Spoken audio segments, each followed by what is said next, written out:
श्री थोल थिरुमा वालवन जी, श्री थोल थिरुमा वालवन जी. மாண்புமிகு அவைத் தலைவருக்கு வணக்கம்.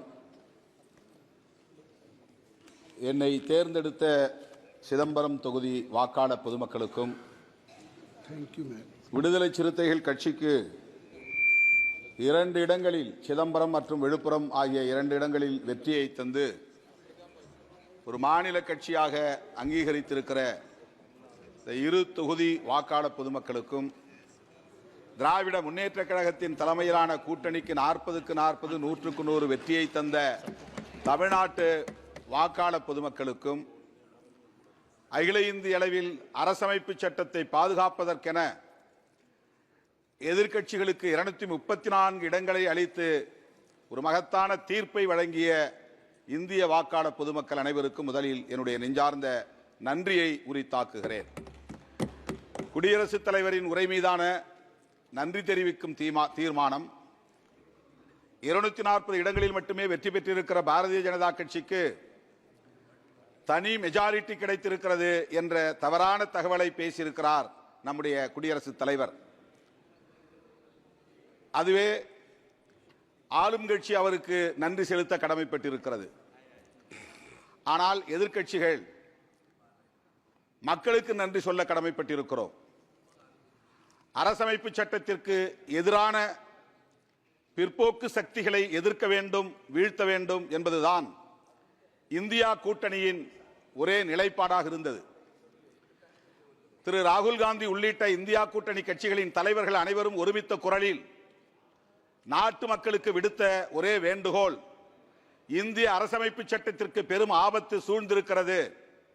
பாரதிய ஜனதாவின் தலைமையிலான கூட்டணி கட்சிகள் ஜனநாயகத்தை அழிக்க துடிக்கிறார்கள், அரசமைப்பு சட்டத்தை சிதைக்க துடிக்கிறார்கள்.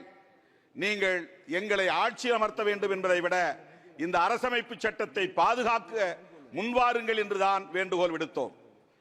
இந்தியா கூட்டணி தலைவர்கள் விடுத்த வேண்டுகோளை ஏற்று இந்திய வாக்காளர் பொதுமக்கள் 234 தொகுதிகளில் வெற்றியை தந்து ஒரு வலுவான எதிர்க்கட்சி அணியாக இன்றைக்கு இந்த அவையிலே அமர வைத்திருக்கிறார்கள். இது ஆளும் கட்சிக்கு மக்கள் தந்திருக்கிற படிப்பினை, பாடம் புகட்டி இருக்கிறார்கள். பல்லில்லாத பாம்பை போல, கொம்பில்லாத மாட்டை போல இன்றைக்கு வலுவில்லாத பாஜகவாக இந்த அவையிலே ஆளுங்கட்சி அமர்ந்திருக்கிறது. இந்த பாடத்தை புகட்டிய வாக்காளர் பொதுமக்களுக்கு நான் மீண்டும் ஒரு முறை நன்றி சொல்ல கடமைப்பட்டிருக்கிறேன். நீட் தொடர்பாக இங்கே பலரும் பேசியிருக்கிறார்கள். அதில் ஏராளமான முறைகேடுகள் நடந்து வருகின்றன.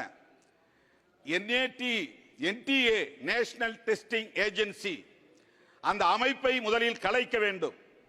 அது பொறுப்பேற்ற பிறகு ஏற்பட்டிருக்கிற முறைகேடுகள் இன்றைக்கு வெளிச்சத்திற்கு வந்திருக்கின்றன. அந்த அமைப்பை கலைப்பதோடு நீட் தேர்வையே முழுமையாக தேசிய அளவில் நீக்க வேண்டும் என்று நான் வலியுறுத்த கடமைப்பட்டிருக்கிறேன். தமிழ்நாடு அரசு நீட் தேர்வை முழுமையாக விலக்க வேண்டும் என்று ஒரு முறைக்கு 2 முறை தீர்மானம் நிறைவேற்றி குடியரசுத் தலைவரின் ஒப்புதலுக்கு அனுப்பி வைக்கப்பட்டிருக்கிறது. இதுவரையில் அது பொருட்படுத்தப்படவில்லை. மக்களால் தேர்ந்தெடுக்கப்பட்ட ஒரு அரசு நிறைவேற்றிய தீர்மானத்தை அவமதிக்கிற ஒரு செயலாகத்தான் இந்த செயலை நான் சுட்டிக்காட்ட, கண்டிக்க கடமைப்பட்டிருக்கிறேன். நீட் தேர்வை முழுமையாக இந்திய அளவில் நீக்க வேண்டும் என்று நான் வலியுறுத்துகிறேன்.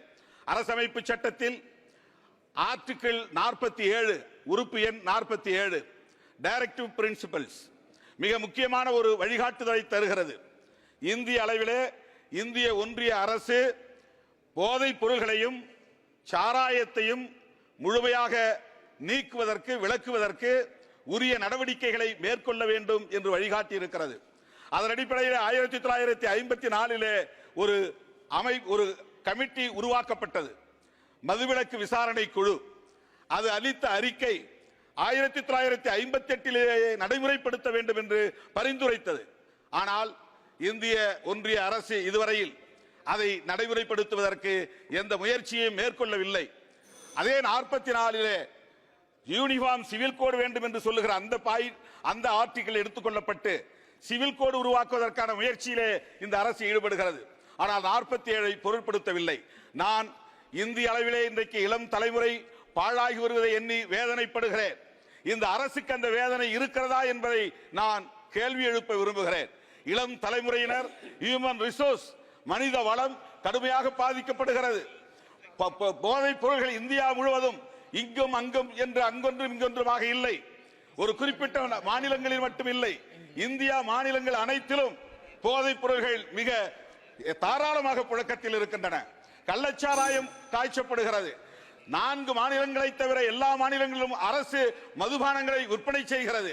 இது நாட்டுக்கு செய்கிற மிகப்பெரிய துரோகம், இளம் தலைமுறைக்கு செய்கிற துரோகம், மனித வளத்தை சிதைக்கிற ஒரு நடவடிக்கை.